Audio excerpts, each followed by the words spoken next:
ये दूरी कुछ कहती है। ये सवाल तब उठने लगे जब आरएसएस के वरिष्ठ विचारक इंद्रेश कुमार ने लोकसभा चुनाव के नतीजों को लेकर बड़ी टिप्पणी कर दी। उसे लेकर तरह तरह की अटकलें अब लग रही हैं। दरअसल एक कार्यक्रम में शिरकत करने पहुंचे इंद्रेश कुमार ने कहा कि राम भक्ति वालों में अहंकार आ गया था तो उन्हें 241 सीटों पर रोक दिया भगवान ने। तो राम विरोधियों को भी लोगों ने सत्ता से दूर रखा। साथ ही उन्होंने यह भी कहा कि अनास्था का दंड यह है कि सफलता नहीं मिल सकती। इसे लेकर सियासी घमासान अब छिड़ गया है। हालांकि आरएसएस ने इंद्रेश कुमार के बयान से किनारा कर लिया है और कहा है कि ये उनके निजी विचार हैं। लेकिन इससे पहले संघ के विचारक रतन शारदा ने भी चुनावी नतीजों को लेकर अपने लेख में कड़ी नसीहत दी थी और कहा था कि चकाचौंध की वजह से कार्यकर्ता अति उत्साह में थे जो भारी पड़ा। इंद्रेश कुमार और रतन शारदा से पहले आरएसएस प्रमुख मोहन भागवत ने भी कुछ ऐसी ही टिप्पणी की थी। उन्होंने कहा था कि जो अहंकार नहीं करता वही सही अर्थों में सेवक कहलाने का अधिकारी है। यही नहीं, भागवत ने अपने बयान में मणिपुर हिंसा का भी जिक्र किया था जिस पर खूब घमासान मचा। इंडिया गठबंधन ने इस बयान को लेकर के तीखे तंज किए हैं। कांग्रेस ने संघ के बयान पर कहा है कि हुजूर ने आते आते बहुत देर कर दी। तो शिवसेना यूबीटी ने इसे 10 साल से जारी अहंकार बताया। हालांकि आरएसएस ने आज बयान जारी करके कहा है कि मोहन भागवत का बयान सरकार पर टिप्पणी नहीं थी, लेकिन इस मुद्दे पर सियासत शुरू हो चुकी है और जारी है। करेंगे इसी पर बहस। हमारे साथ मौजूद है बड़ा पैनल। मैं इंट्रोडक्शन कराऊंगा अपने पैनलिस्ट का, लेकिन उससे पहले ये रिपोर्ट दिखा देता हूं।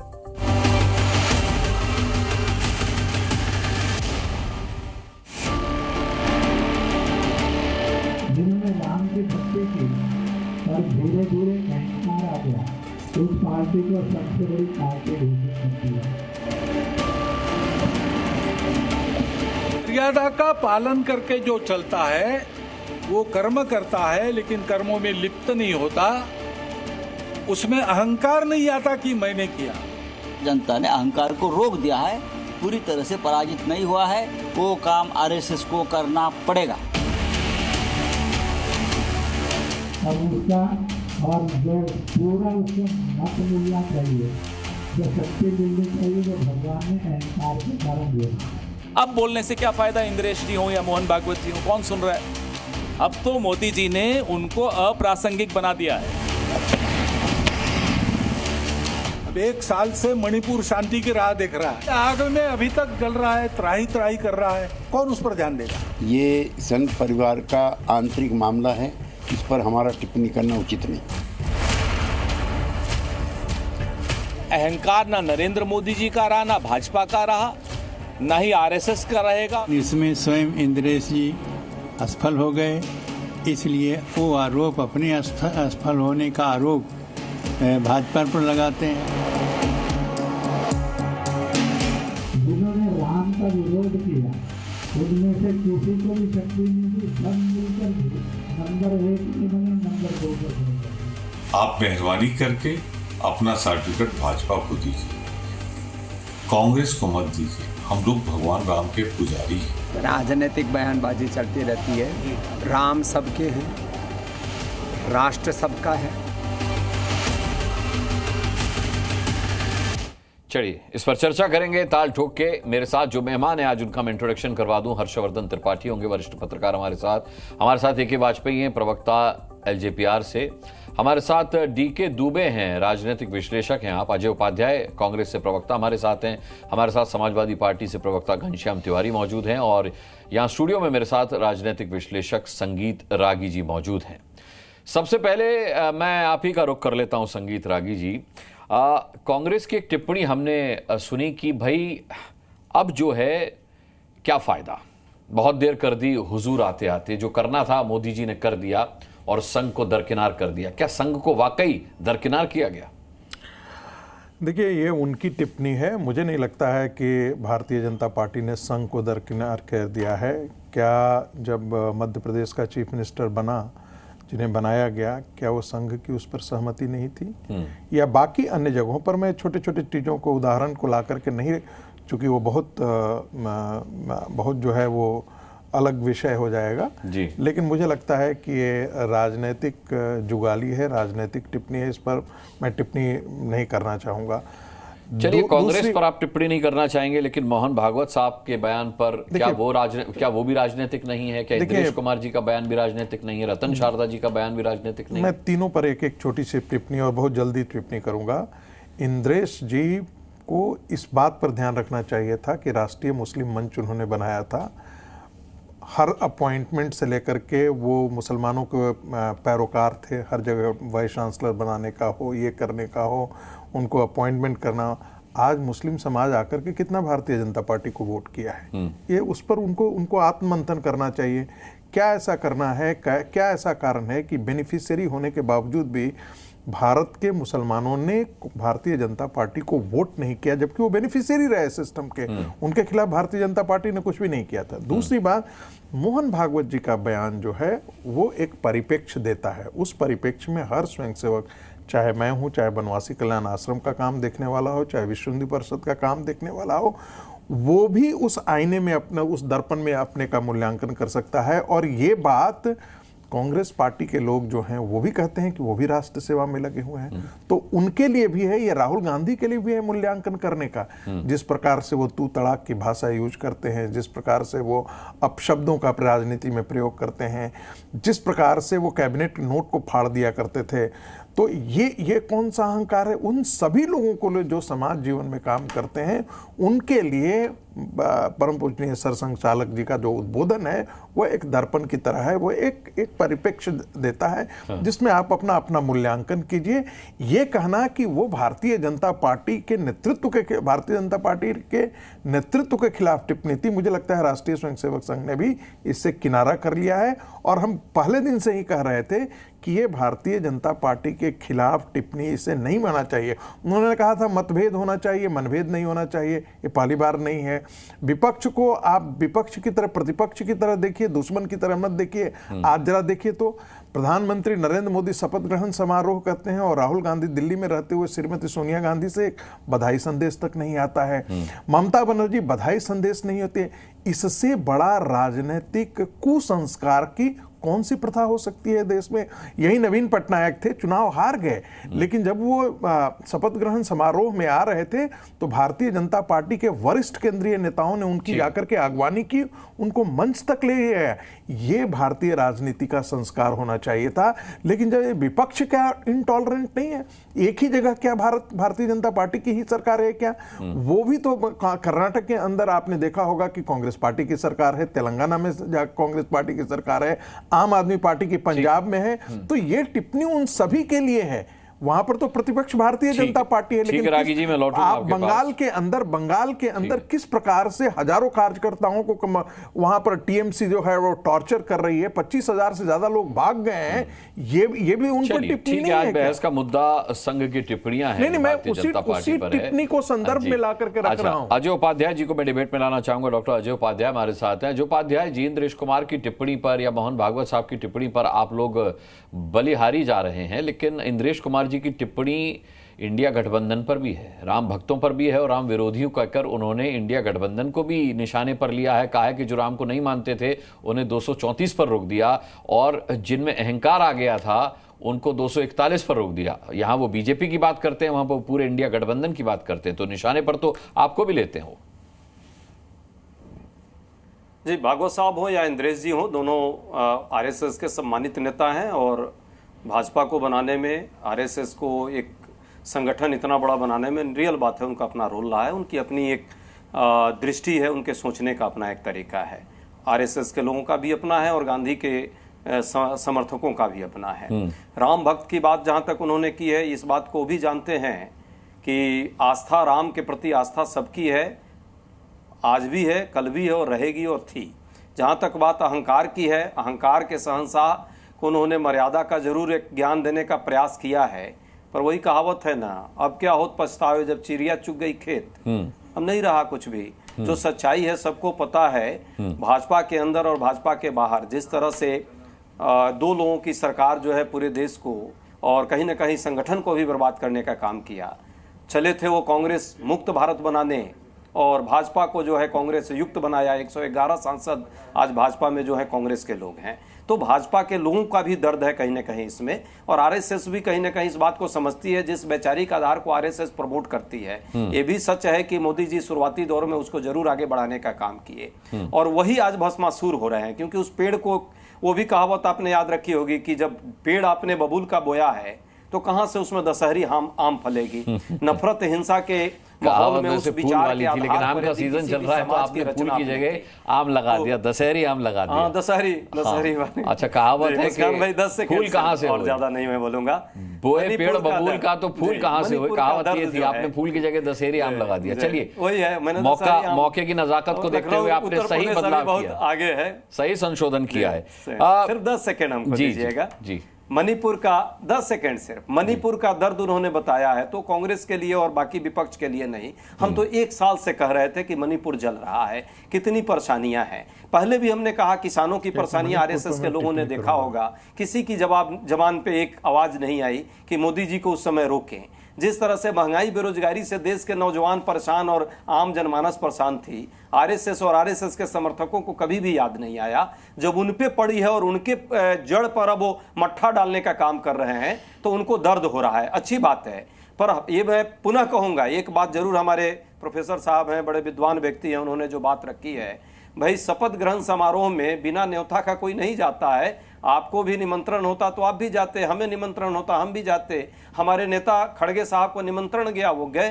तो संस्कार और कुसंस्कार किसका है ये आपको तय करना है। इस देश के लोकतंत्र में पहली बार ऐसा हुआ है कि विपक्षी दल के नेताओं को इस सरकार ने ऐसा संस्कार दिखाया, कुसंस्कार मैं नहीं कहूंगा, कि विपक्षी दल के नेता को शपथ ग्रहण समारोह में बुलाया ही नहीं, और जिनको बुलाया बेचारे सेना अध्यक्ष को 3री 5वीं रो में बैठा दिया और अडानी अंबानी के परिवार को सबसे आगे 2री रो में बैठा लिया। तो ऐसे संस्कार पर मैं टिप्पणी नहीं करूंगा। हाँ, आज आरएसएस पर टिप्पणी है। मैं चाहता हूं कि ईमानदारी से इस पर चर्चा हो, और जो आरएसएस के लोगों को, जो आरएसएस के नेताओं ने कहा है, उसको आरएसएस को भी समझना है, भाजपा को भी समझना है। और नितिन गडकरी आरएसएस के प्रोडक्ट हैं, राजनाथ सिंह आरएसएस के प्रोडक्ट हैं, शिवराज सिंह अभी शपथ लिए, अजय उपाध्याय जी जिन्हें सबसे ज्यादा समझना है उनका प्रवक्ता ही नहीं आया। मतलब आज भारतीय जनता पार्टी से हमारे पास प्रवक्ता नहीं है। बहरहाल फिर भी किसी के ना आने ना रहने से काम रुकता नहीं है।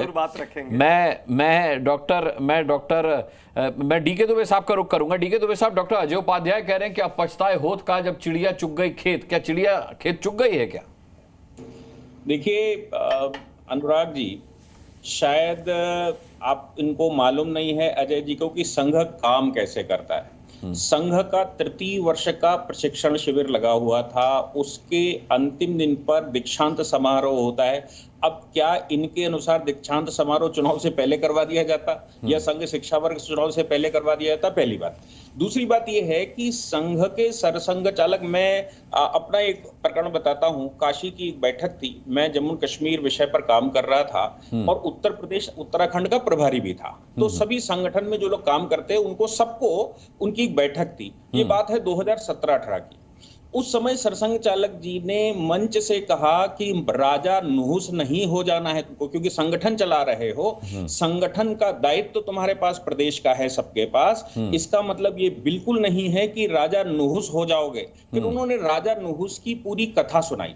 ये बात तब की तो कोई बात थी नहीं, तब तो ये चुनाव की भी बात नहीं थी और कोई विवरण प्रकरण भी नहीं था। संघ के सरसंघ चालक साल में 2 बार ऐसा बयान देते हैं जिसको सभी दिशाओं में अपने स्वयंसेवकों के लिए दिशा निर्देश माना जाता है। उसमें एक ये 3य वर्ष के प्रशिक्षण का दीक्षांत होता है और एक विजयदशमी का कार्यक्रम होता है, उसमें वो पूरी बात अपनी रखते हैं। तो संघ शुरू से अपनी बात रखता आया है और अपनी बात कहता है, और वो केवल किसी एक राजनीतिक दल के लिए नहीं होती, किसी एक व्यक्ति के लिए नहीं होती, किसी एक संस्था के लिए नहीं होती। वो संघ का अपना विचार होता है जिस पर वो कहते हैं ये मंथन करने योग्य है और ये विषय है और इसको ऐसे देखना चाहिए। तो मुझे लगता है कि अजय जी को संघ का जो हमारा तरीका है काम करने का, वो उस पर ज्यादा ध्यान देना चाहिए। दूसरी बात जो इंद्रेश जी की इन्होंने कही, तो इंद्रेश कुमार जी का हमारे यहाँ कानून में एक पूरा वो है, कहते हैं statement must be taken as a whole. Statement पूरा लेना चाहिए, आधा स्टेटमेंट इस्तेमाल करना और आधा छोड़ देना वो नहीं करना चाहिए। अच्छा। उन्होंने ये भी तो पहले कहा कि जो राम के विरोधी हैं तो राम के विरोधी वाला इनको अच्छा नहीं लगा। राम के विरोधी वालों को ये स्वीकार नहीं करते कि ये राम विरोधी हैं, ये भी उन्होंने कहा। अगर उनके स्टेटमेंट को स्वीकार करना है तो पूरा स्टेटमेंट स्वीकार करो, उसका एक अंश स्वीकार करना और एक अंश पर बहस करना ये पद्धति नहीं है। तो statement must be taken as a whole, statement can not be used in a partial way. तो ये बात पहले वो स्वीकार करते हैं क्या कि ये राम विरोधी हैं? अगर ये स्वीकार करते हैं तो बाकी का स्टेटमेंट भी उनका स्वीकार इनको करना मतलब ठीक लगता है, अदरवाइज इनको नहीं लगता है। इसलिए संघ की कार्य पद्धति को पहले समझना चाहिए, उसके बाद संघ पर टिप्पणी करने की योग्यता हासिल करनी चाहिए, तब संघ पर टिप्पणी करनी चाहिए। मेरा अपना ये। घनश्याम तिवारी जी, आप इंद्रेश कुमार जी के पूरे बयान को स्वीकार करते हैं क्या, जिसमें उन्होंने इंडिया गठबंधन के लिए राम विरोधी शब्द का इस्तेमाल किया है? नमस्कार अनुराग, आपको, दर्शकों को और को पैनलिस्ट को। देखिए, तीन बातें हैं। राम विरोधी तो वो हैं जिनको भगवान राम ने अयोध्या नगरी और समूचे उत्तर प्रदेश में खदेड़ा है। नहीं, इंद्रेश जी के बयान पर आइए। राम विरोधी वो हैं जिन्हें 234 पर रोक दिया है। राम विरोधी वो हैं जिन्हें 234 पर रोक दिया है, उनके बयान पर आइए। सुनिए सुनिए सुनिए, उन्हीं के बयान पर जा रहा हूं, लेकिन अपने तरीके से। जिस देश के जन जन में, घर घर में, मन मन में भगवान राम बसते हों, उस देश में भगवान राम को अपने राजनीतिक और व्यापारिक फायदे के लिए आरएसएस, भारतीय जनता पार्टी की जुगलबंदी ने इस्तेमाल किया। बड़े बड़े पोस्टर लगाए कि हम भगवान राम को लाए हैं, जिसमें नरेंद्र मोदी जी बड़े दिखाई दे रहे हैं। अरे घनश्याम तिवारी जी, अगर जुगलबंदी होती तो फिर अहंकार की बात क्यों करता आरएसएस? फिर आप देखिए, आपने किसी को नहीं टोका। मैं आपको इसलिए टोक रहा हूं क्योंकि आप जुगलबंदी कह रहे हैं, तो मुझे समझाइए ना। मैं समझना चाह रहा हूं आपसे कि आप जुगलबंदी कह रहे हैं, इसीलिए तो फिर अहंकार की बात आरएसएस ने क्यों कही है? मैं तो आप ही को मौका दे रहा हूं बोलने का। देखिए, न आप आरएसएस के प्रवक्ता है, न मैं आरएसएस का प्रवक्ता हूं। मैं पहले इस बात पे कह रहा हूं कि इस देश में राम विरोधी कौन है। जिस देश में जन जन में, मन मन में भगवान राम बसते हैं, उस देश में किसानों के ऊपर गोली चलाने वाला राम विरोधी है। उसमें परीक्षा लीक करवाने वाला राम विरोधी है। उसमें ये दम भरने वाला कि हम भगवान को लाए हैं, वो राम विरोधी है। उसमें लोगों को प्रशासनिक गुंडागर्दी से वोट न दिलाने वाला राम विरोधी है। उसमें आरएसएस और बीजेपी, आरएसएस शरीर है, बीजेपी मुख है। ये अहंकार दोनों का है। ये आरएसएस और बीजेपी का अहंकार है कि आज 24 लाख परीक्षार्थी तड़प रहे हैं। ना आरएसएस कुछ कहेगा, ना बीजेपी कुछ कहेगा। ये आरएसएस और बीजेपी का अहंकार है कि अग्निवीर जैसी स्कीम आई जिसने देश के हर परिवार का मनोबल तोड़ा। ये आरएसएस और बीजेपी का अहंकार है कि किसानों के ऊपर फायरिंग की गई। तो ये आरएसएस है, बीजेपी, ये लोग एक शरीर है। बीजेपी चेहरा है, आरएसएस शरीर है। और जो 13,000 करोड़ चंदा लो धंधा लो मॉडल से भारतीय जनता पार्टी ने 10 साल में कमाया, क्या उससे आरएसएस के हेडक्वार्टर नहीं बने? इंद्रेश कुमार कौन है? क्या योगदान है उनका देश के लिए? सैनिकों से ज्यादा योगदान है, शिक्षकों से ज्यादा योगदान है, छात्रों से ज्यादा योगदान है। लेकिन ये लोग सिर्फ इसलिए कि राजा के पास मुकुट है, मुकुट के पे चढ़ करके बोलिए, मीडिया दिखाएगा। 10 साल से इस देश में हिंदू मुसलमान बहस कराने वाले लोग, आज जो लोग शांति की बात करते हैं, भगवान राम की बात करते हैं, उन्हें राम विरोधी कह रहे हैं। इसीलिए चाहे वो इंद्रेश कुमार हो, मोहन, आपने राम विरोधियों की बड़ी अच्छी फहरिस्त गिनाई घनश्याम तिवारी जी। राम ने आरएसएस से लेकर नहीं, ठीक किया आपने, राम विरोधियों की एक फहरिस्त गिनाई, लेकिन आपने ये नहीं बताया कि जो कोर्ट में एफिडेविट देकर ये कहते हैं कि राम का अस्तित्व ही नहीं है, वो राम विरोधी नहीं है। जो ये कहते हैं कि राम रावण युद्ध ही नहीं हुआ, वो राम विरोधी नहीं है। जो ये कहते हैं सीता हरण ही नहीं हुआ, वो राम विरोधी नहीं है। किसने कहा? वो भूल गया। राम भक्तों पर जिन्होंने गोलियां चलवा दी, वो राम विरोधी नहीं थे। देखिए, संगीत रागी जी ने भी एक टिप्पणी जोड़ दी है। संगीत रागी जी ने भी एक टिप्पणी जोड़ दी है राम विरोधी। मुसलमानों के वोट के लिए जिन्होंने राम भक्तों पर गोलियां चलवा दी, वो कुतर्क है, वो एक वाहियात कुतर्क है। और दूसरी बात, इसमें क्या कुतर्क है साहब? क्या कोर्ट में एफिडेविट नहीं दिया गया था? कौन है? नहीं, आप 2017 भूल गए। किसने दिया? कोर्ट में एफिडेविट नहीं दिया गया था कांग्रेस की तरफ से। नाम बताइए किसने दिया था? मैं आपकी पार्टी की बात नहीं कर रहा हूं, आपके गठबंधन की बात कर रहा हूं। किसने दिया था? आपके गठबंधन की बात कर रहा हूं। क्या ये नहीं कहा गया था? राम के अस्तित्व पर सवाल नहीं उठाया गया था? नहीं, अनुराग जी, इन्हीं के एक नेता ने रामचरितमानस की इतनी बुरी जलाने तक की बात कर दी थी। इन्हीं के नेता थे ना, अयोध्या से खदेड़ा, इन्हीं के नेता थे। राम भगवान का राजनीतिक इस्तेमाल कर रहे थे, उन्हें भगवान राम ने खदेड़ा है, वो राम विरोधी है। मैं तो बस सिर्फ इतना टिप्पणी करूंगा कि रामचरितमानस, भगवान राम पर कांग्रेस पार्टी ने भी टिप्पणी की थी। यही सहमत की प्रदर्शनी लगाई गई थी, अर्जुन सिंह उसके लिए फंड किए थे और भगवान राम और सीता दोनों भाई बहन थे, ऐसी टिप्पणी अयोध्या की भूमि पर लगाई गई थी। ये कांग्रेस पार्टी ने लगवाई थी। दूसरी बात, कार सेवकों पर गोली चलाने का दुष्कर्म और पाप मुलायम सिंह ने किया था, और साथ में यह भी कहा था कि भाई यदि मुझे और चलाना पड़ता तो और की हत्या कर देता। ये तो मुलायम सिंह का आधिकारिक बयान है। तीसरी बात, इंद्रेश जी का क्या योगदान है? भाई इतना तो कम से कम कीजिए, वो भारतीय मुसलमानों के बीच में काम करते हैं, उनको मुख्य धारा में लाने की वो बहुत दिनों से कोशिश करते हैं। सवाल यहां पर उनसे जरूर ये हुआ है कि भाई ये सारे के सारे मुस्लिम आखिर भारतीय जनता पार्टी के कार्यक्रम का बेनिफिशियरी होते हुए, राष्ट्रीय मुस्लिम मंच के साथ काम करते हुए भी भारतीय जनता पार्टी को वोट क्यों नहीं दिया? दीन के नाम पर वो अतीक अहमद के पार्टी को अतीक अहमद को समर्थन देने वाले, मुख्तार अंसारी को समर्थन देने वाले ऐसे पार्टियों, चाहे वो कांग्रेस पार्टी हो या समाजवादी पार्टी हो, उनके साथ कैसे खड़े हो गए? ये सबसे बड़ा सवाल है। जी ठीक है, मैं लाऊंगा, मैं अजय जी आपको भी बीच में लाऊंगा। ए.के. वाजपेयी जी साफ तौर पर इस डिबेट में ये कहा गया कि संघ जो है व्यक्तिगत टिप्पणी नहीं करता। मैं लाता हूं आपको, घनश्याम जी आपको भी लाता हूं। ए.के. वाजपेयी जी कहा गया कि संघ की तरफ से कोई व्यक्तिगत टिप्पणी नहीं करता, कोई राजनीतिक विशेष पार्टी पर टिप्पणी नहीं करता। लेकिन सवाल यह कि जब मोहन भागवत जी मणिपुर में कहते हैं कि 1 साल से वहां अशांति फैली हुई है, वहां के हालात नहीं सुधरे, तो फिर ये टिप्पणी किस पर होती है उनकी? देखिए अनुराग जी, हम बीजेपी के साथ एनडीए में पॉलिटिकल अलायंस में हैं और पॉलिटिकल पार्टी से हमारा रिश्ता है। आरएसएस से न कभी हमारा रिश्ता रहा, न कभी हमने रुचि ली, न कभी उनको समझा, न कभी जाना। पल्ला झाड़ रहे हैं आप? हमको जरूर मालूम है कि नहीं पल्ला नहीं झाड़ रहे हैं, हम बता रहे, जितने हमको जानकारी है उतना ही बताएंगे ना। हमको ये जानकारी है कि मोदी ने कोई अहंकार पिछले 10 सालों में नहीं किया है। और ये जो बात हम कह रहे हैं ना, ये बात अपने रिश्ते को, अपनी पार्टी के रिश्ते को लेके कर रहे हैं।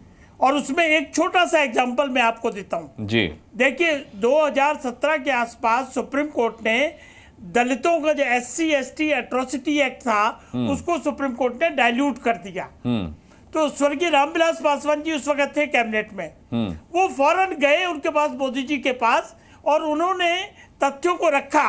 मोदी जी ने कहा ठीक है, इसको हम लोग ठीक करते हैं, और पार्लियामेंट में अमेंडमेंट लेके आए।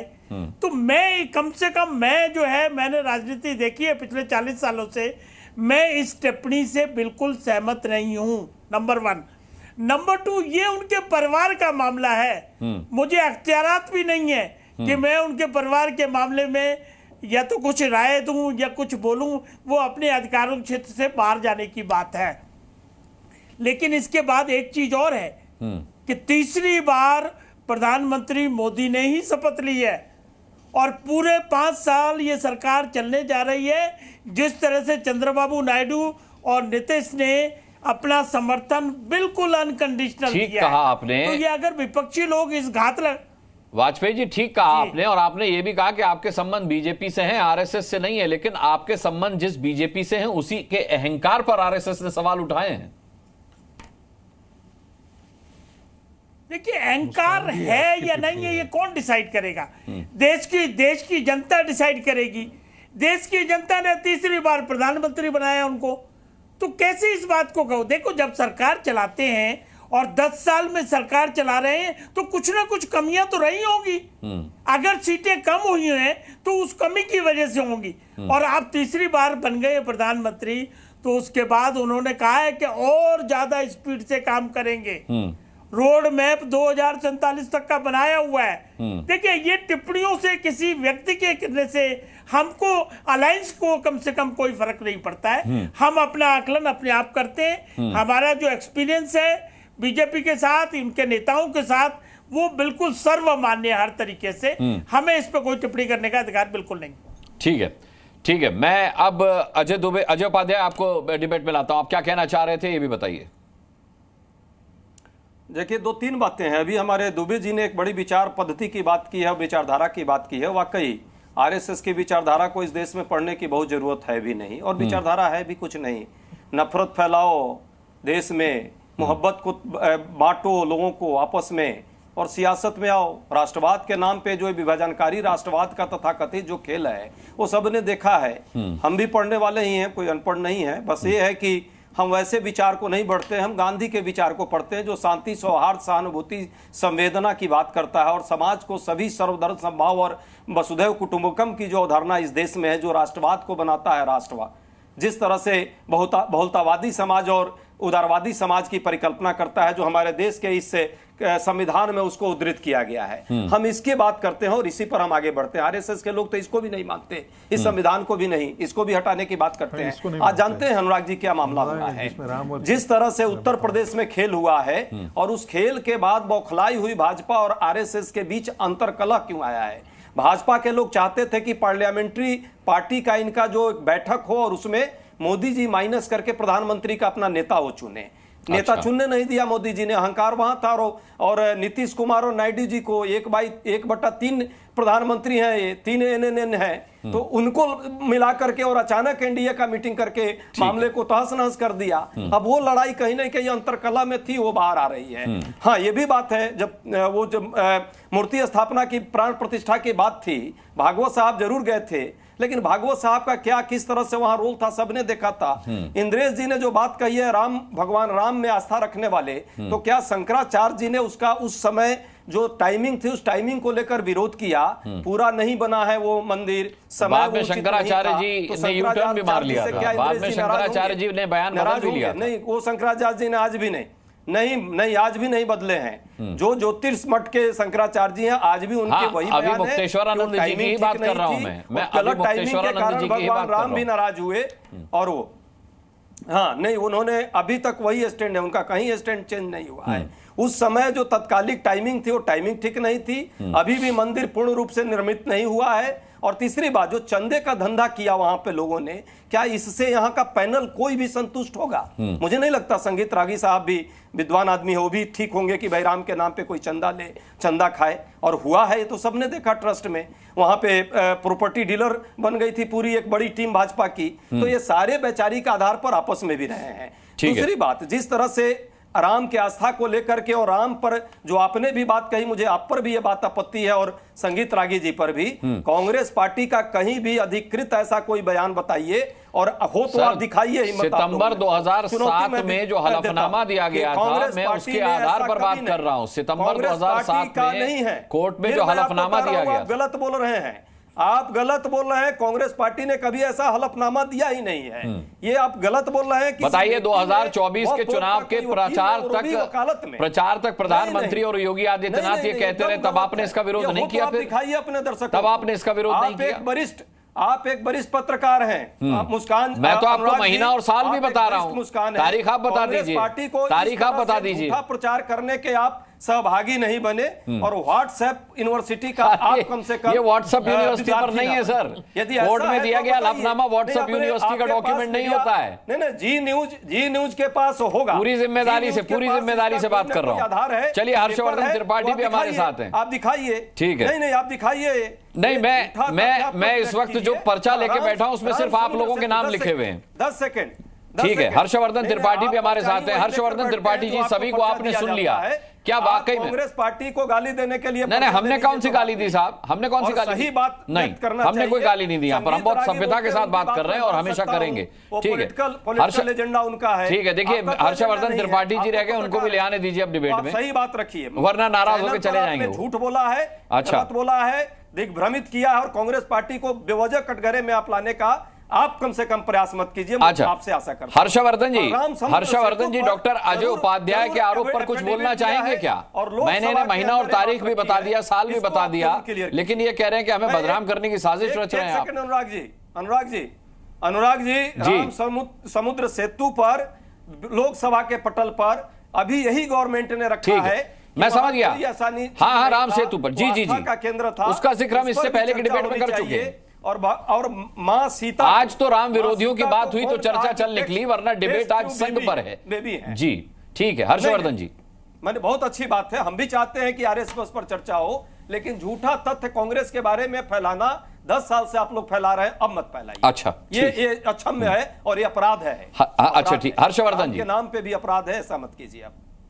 अनुराग जी, आपका सवाल क्या है आज की डिबेट का? आपका सवाल? अच्छा, मैं सवाल बता देता हूं। देखिए, सवाल हर्षवर्धन जी ये है कि जिस तरीके से मोहन भागवत जी की टिप्पणी आई मणिपुर को लेकर के, जिस तरीके से इंद्रेश कुमार जी की टिप्पणियां आई अहंकार को लेकर के कि जो राम भक्त थे उनको भी अहंकार के चलते 241 पर रोक दिया, जो राम विरोधी थे उनको 234 पर रोक दिया। इसके अलावा रतन शारदा जी की जिस तरीके से टिप्पणी आई और उन्होंने अपने राइटअप में भी लिखा, अहंकार की बात लिखी कि अहंकार जो जब बहुत ज्यादा बढ़ जाता है, अति उत्साह में जब आप अति आत्मविश्वास का शिकार हो जाते हैं तो परिणाम नकारात्मक आते हैं। क्या आपको लगता है कि संघ और भारतीय जनता पार्टी में दूरी बढ़ती जा रही है और इसी दूरी की तरफ ये बयान इंगित करते हैं, इशारा करते हैं? देखिए अनुराग जी, सबसे पहले तो ये कि मुझे लगता है कि इस बात को लोगों को ध्यान में होगा कि आज से नहीं, जब से चुनावी राजनीति में जनसंघ आया और भारतीय जनता पार्टी आई, तब से समय समय पर इस तरह की डिबेट, अखबारों में कॉलम, पत्रकारों के बीच में चर्चा, कभी हम कहते हैं कि संघ ने एकदम से भारतीय जनता पार्टी पे कब्जा कर लिया है, वो अपने मन से ही सब चलाते हैं, कभी हम कहते हैं कि संघ की अब थोड़ी कम चलती। और ये कोई पहली बार नहीं, ये लगातार होता रहा। और जब सरकार अटल जी की भी थी उस वक्त भी कहा जाता था कि संघ इन मुद्दों पर नाराज रहता है। अब दोनों के बीच में जोड़ा स्वाभाविक सा फर्क है।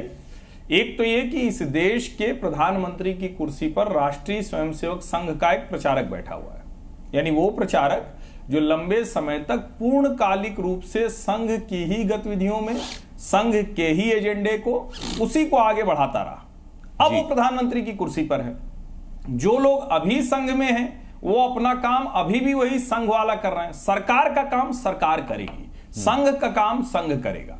जो सबको पता है कि वो नागपुर में जो कार्यकर्ता प्रशिक्षण शिविर, कार्यकर्ता विकास शिविर नया नाम दे दिया गया है, तो उसके उद्बोधन में वो बोल रहे थे संघ के काम करने का एक बड़ा आसान सा तरीका है, लेकिन हम लोग उसको कॉम्प्लेक्स बना देते हैं। संघ काम क्या करता है? संघ शाखा लगाता है, उसके स्वयंसेवक हैं, प्रतिदिन उनके बीच में ढेर सारे सवाल खड़े होते हैं। प्रतिदिन चुनाव के वक्त होगा तो और ढेर सारे सवाल होंगे। उन शाखाओं के जरिए वो सवाल ऊपर तक पहुंचते हैं, अखिल भारतीय अधिकारियों तक पहुंचते हैं। और ये जो दो महत्वपूर्ण समय होता है, एक विजयादशमी उद्बोधन, एक ये उद्बोधन, जिसमें सरसंघ चालक से स्वयंसेवकों की अपेक्षा रहती है कि वो उनके मन में थोड़ा जाले वाले जो दिमाग में आ गए हैं, जो भ्रम आ गया है, उसको स्पष्ट करें। जो लोग नहीं जानते हैं उनको मैं बता दूं, चूंकि कम से कम एक ऐसे जो उस तरह का आयोजन था उसमें मैं भी वहां था। मणिपुर को लेकर संघ ने दिल्ली में बाकायदा उन लोगों से बातचीत की, उन लोगों को बुलाया, संघ के पदाधिकारी गए, संघ के अधिकारियों ने वहां से जो लोग इससे पीड़ित रहे उसको बुलाया। सरकार को उस वक्त भी कहा था, लेकिन पता नहीं क्यों उस वक्त किसी मीडिया ने वो खबर नहीं चलाई, किसी ने नहीं चलाया। और बाकायदा मणिपुर के लोग यहां आए थे, दिल्ली में आए थे, वहां यहां आकर उन्होंने प्रेस कॉन्फ्रेंस भी की थी, वो भी बड़ी कम उसकी चर्चा हुई। राष्ट्रीय स्वयंसेवक संघ का बाकायदा काम है देश के हर क्षेत्र में, और वो अपने काम में जहां उनको जो लगता है उसको बताते हैं। अब दूसरा हिस्सा, क्या सरकार और संघ के बीच में कुछ तनातनी है? अगर सरकार और संघ के बीच में तनातनी है तो फिर आपको संघ के प्रचारक नरेंद्र मोदी से लेकर संघ का स्वयंसेवक अमित शाह, संघ का स्वयंसेवक जेपी नड्डा, संघ का स्वयंसेवक नितिन गडकरी, संघ का, मतलब आप ऊपर से नीचे तक वो सारे लोग कैसे मंत्रिमंडल में शामिल हैं?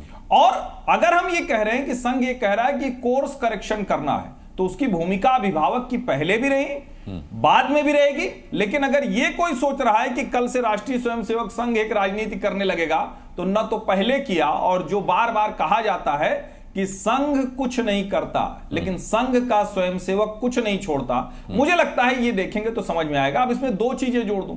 एक तो रतन शारदा जी ने जो लेख लिखा है, बिल्कुल वो ढेर सारे लोगों का मन का है। मेरे मन में भी कुछ लेख आएगा तो मैं लिखूंगा, संगीत रागी जी के मन में आएगा, या आप में से किसी के मन में आएगा तो वो लिख सकता है। इसके अलावा जब इंद्रेश जी बोलते हैं तो या तो इंद्रेश जी के संदर्भों का मुझे पता हो, जैसे मैं नहीं जानता हूं वो कहां बोल रहे थे, लेकिन ऐसे ढेर सारे लोग संघ से जुड़े हुए अलग अलग स्थानों पर अपने मन की बात कर रहे होते हैं। मैं उसे संघ का आधिकारिक बयान नहीं मानता हूं।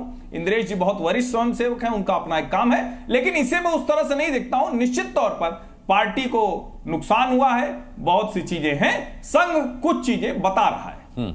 ठीक है।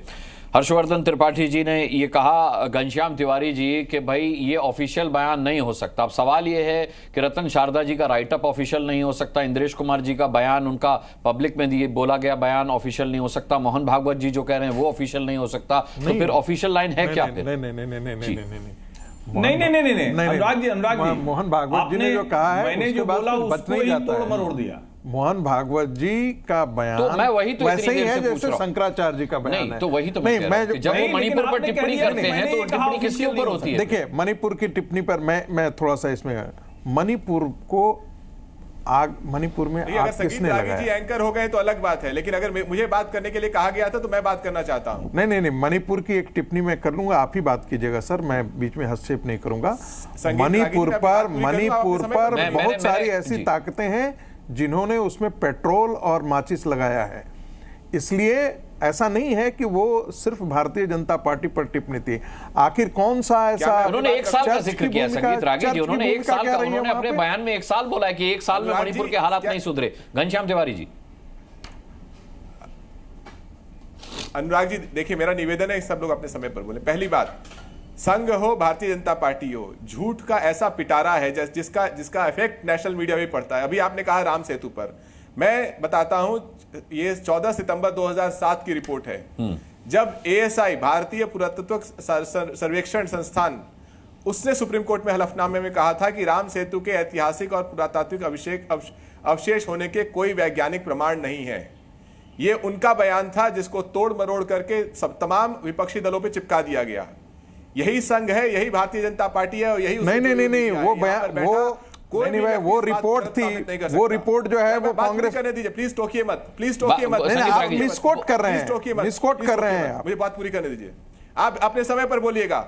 समूची भारतीय जनता पार्टी, प्रधानमंत्री और उनके अनेक मुख्यमंत्री, अनेक सांसद इस झूठ को तोड़ मरोड़ करके विपक्ष पे चिपकाते हैं, मीडिया को भरमा के रखते हैं, व्हाट्सएप यूनिवर्सिटी चलाते हैं। सच ये है कि उसके बाद केंद्र सरकार को जब ये जानकारी मिली तो केंद्र सरकार ने सुप्रीम कोर्ट में आवेदन दिया और वो हलफनामा वापस हुआ। मैं पुनः आता हूं, भगवान राम ने झूठ बोलने वालों को खदेड़ दिया है, क्योंकि जो रामायण से सबसे बड़ी शिक्षा मिलती है वो है सत्यमेव जयते, सत्य की जीत होती है, रावण का अहंकार टूटता है, महिलाओं का अपमान करने वाले लोगों का अंत होता है। जिस सरकार ने मणिपुर की बेटियों का अपमान किया, जिस सरकार ने हरियाणा की बेटियों का अपमान किया, जिस सरकार ने गुजरात की बेटियों का अपमान किया, कर्नाटक की बेटियों का अपमान किया, वो केवल एक मैनिपुलेटेड मेजॉरिटी में आ सकती है, पूर्ण बहुमत में नहीं आ सकती। आज भी जमीन पर युवा से लेकर के बेटियों से लेकर किसान तक नरेंद्र मोदी जी और उनकी सरकार के खिलाफ खड़ा है। ये गूंज आपको संसद में, अरे भाई ठीक है, लेकिन मैंने आपसे शुरू में यही पूछा था संगीत रागी जी, मैं एक करेक्शन ले लूं। मैंने आपसे ये तो कहा था कि आप कह रहे हैं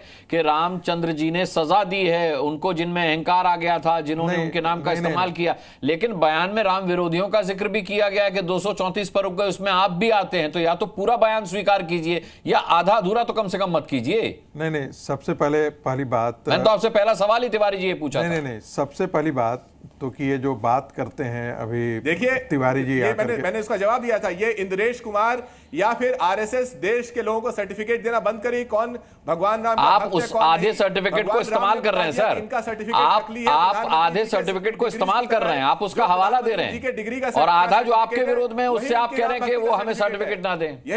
ये जो देश के लोगों को RSS सर्टिफिकेट दे रहा है, मोदी जी सर्टिफिकेट दे रहे हैं, योगी जी सर्टिफिकेट दे रहे हैं। अयोध्या में भगवान राम ने बता दिया कि ये सारे सर्टिफिकेट जाली हैं, इन्हीं लोगों की डिग्रियों की तरह जाली हैं। हाँ। देश की जनता भगवान राम है और वो रोजगार चाहती है, वो चाहती है कि किसानों के ऊपर गोली न चलाई जाए, बेटियों का मान सम्मान रखा जाए, जो ये सरकार कर नहीं सकती। आज भी नीट के जो 24 लाख बच्चे हैं, क्या उन्हें भगवान राम का अंश नहीं है, जिनका पेपर लीक हो गया है, सड़क पर भटक रहे हैं और केंद्रीय मंत्री कह रहे हैं कोई लीक नहीं हुआ है, कर रहे हैं वो। इसमें RSS का क्या रूप है? ठीक है संगीत रागी जी, ठीक है, मैं जवाब ले लेता हूं। वो आकर के प्रवचन देते हैं कि ऐसा होना चाहिए, वैसा होना चाहिए। अब मैं बोलूं, अब संगीत अब आप चुप रहेंगे तो मैं भी बोल लूं। देखिए, सबसे पहली बात तो कि इस बात पर घोर आपत्ति है कि मैनिपुलेटेड मैंडेट। अरे भाई, मैनिपुलेटेड मैंडेट इसको कहते हैं। यदि मैनिपुलेटेड था तो EVM 7 दिन के लिए था, 7 दिन के बाद कोई केस क्यों नहीं फाइल किया EVM के खिलाफ कि मैनिपुलेटेड मैंडेट है? ये तो बहुत ही घटिया बयान है कि ये मैनिपुलेटेड मैंडेट है। दूसरी बात, जो पार्टी अतीक अहमद से प्रेरणा लेती हो, जो पार्टी मुख्तार अंसारी से प्रेरणा लेती हो, जो पार्टी टेररिस्टों के साथ खड़ा हो जाती हो, जो पार्टी गाजीपुर में जाकर के टेररिस्टों पर आंसू बहाती हो, वो पार्टी देश को ये सर्टिफिकेट देगी क्या? ये समाजवादी पार्टी देश को सर्टिफिकेट देगी क्या? जिसके मुलायम सिंह कहते थे कि लड़कों से गलतियां हो जाती है, रेप करने वालों के साथ वो खड़े हो जाते थे, क्या उस पार्टी को सर्टिफिकेट देने का अधिकार है? यदि राष्ट्रीय स्वयंसेवक संघ नहीं दे सकता तो क्या समाजवादी पार्टी में इतना चरित्र है? क्या नैतिक मापदंड है? यही मुलायम सिंह था जिन्होंने परीक्षा में नकल करने वालों को पुरस्कार करने का काम किया था।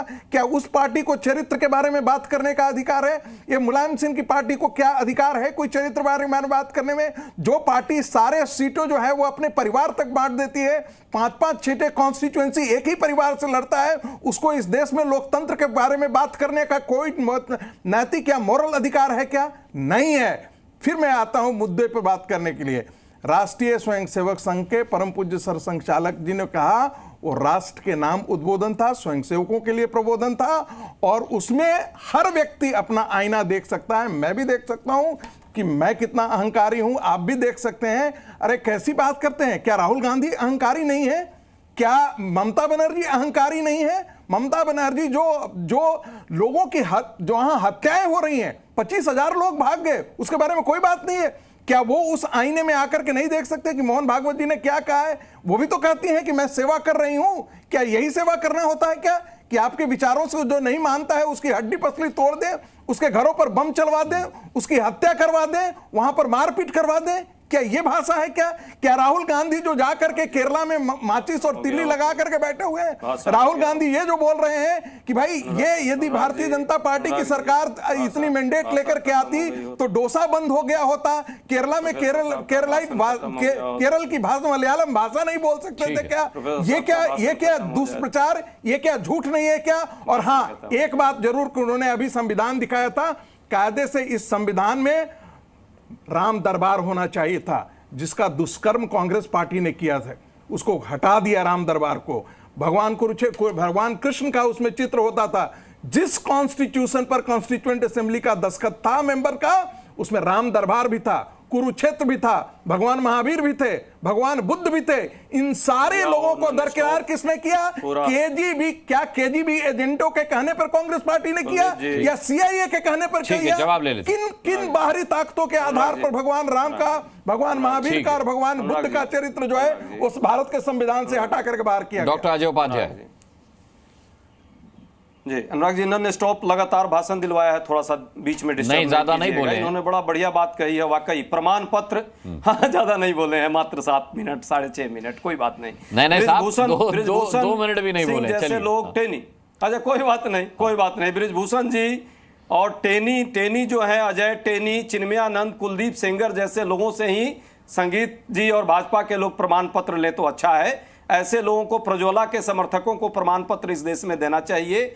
जिन लोगों ने महिलाओं के साथ दुराचार किया और उसको जो है भाजपा ने प्रश्रय और संरक्षण दिया है, ऐसे लोगों से ही प्रमाण पत्र आपको लेनी चाहिए। कृष्ण भगवान और राम की भूमि ने जनता के जनादेश को दे दिया है कि जनता किसके साथ है, कृष्ण की जनता और राम की जनता। कहने की जरूरत नहीं है आपको, छाती पीटने से अब कुछ नहीं होगा। उत्तर प्रदेश के लोगों ने अपना निर्णय दे दिया कि कौन किसके साथ है, कौन भगवान राम के साथ है, कौन भगवान कृष्ण के साथ है, कौन राम और भगवान के नाम पे सियासत करके अपनी राजनीतिक रोटियां सेध रहा था। और जनता को यह समझ में आ गई, भगवान की कृपा रही, तभी अयोध्या से लेकर के और अहंकारी अमेठी तक के लोगों को किस तरह से लोगों ने भगाया है। गांधी परिवार, राहुल गांधी क्या है नहीं है, देश ने समझा है, देश समझ रहा है और देश दे रहा है हमको सहयोग। हमें लड़ने के लिए, संघर्ष के लिए रास्ता चुनने का राइट दिया है, हम उस रास्ते पर आगे बढ़ेंगे। भाजपा का काम है, आंतरिक विरोध यदि उसके अंदर हो रहा है तो आरएसएस और भाजपा के अंतरकलह को भाजपा और आरएसएस खुद निपटाएगी, ये सबको पता है। इंद्रेश जी ने क्या कहा, बयान कांग्रेस पार्टी की तरफ से आए हैं, उपाध्याय जी और आरएसएस ले, डीके दुबे जी, हमने नहीं, एक सवाल ये भी पूछा गया, समय की कमी है, मैं आपका 10 सेकंड, सिर्फ 10 सेकंड जी अनुराग जी, सिर्फ 10 सेकंड बोलिए। अनुराग जी, जिस तरह से बात अभी हो रही है, अरे भाई, जब भागवत साहब को ये लोग रिजेक्ट कर दे रहे हैं, उन्होंने अहंकार की बात कही, कहा है उन्होंने गन कल्चर मणिपुर में पैदा किया, या सरकार के द्वारा एक तरह से कहा जाए अप्रत्यक्ष तौर पे तो पैदा किया गया। ये किसको नहीं पता है? 1 साल से यदि वहां आग जल रही है, मणिपुर जाने का अभी तक साहस नहीं। मैं तो कहता हूं है साहस तो जाए प्रधानमंत्री जी। ठीक है, दूसरे के साहस की चुनौती देने वाले। ठीक है, मैं डीके दुबे जी से भी एक टिप्पणी लेना चाहता था, लेकिन उपाध्याय जी आपने उनका समय भी छीन लिया। कांग्रेस पार्टी की तरफ से ये भी कहा गया कि भाई संघ ने ये सब टिप्पणियां जो हैं वो चुनाव से पहले क्यों नहीं कहीं, चुनाव के बाद क्यों की। बहरहाल आज ताल ठोके में समय खत्म हुआ। मैं सभी मेहमानों का बहुत बहुत धन्यवाद करना चाहूंगा, सभी का शामिल होने के लिए बहुत बहुत आभार। जी न्यूज़।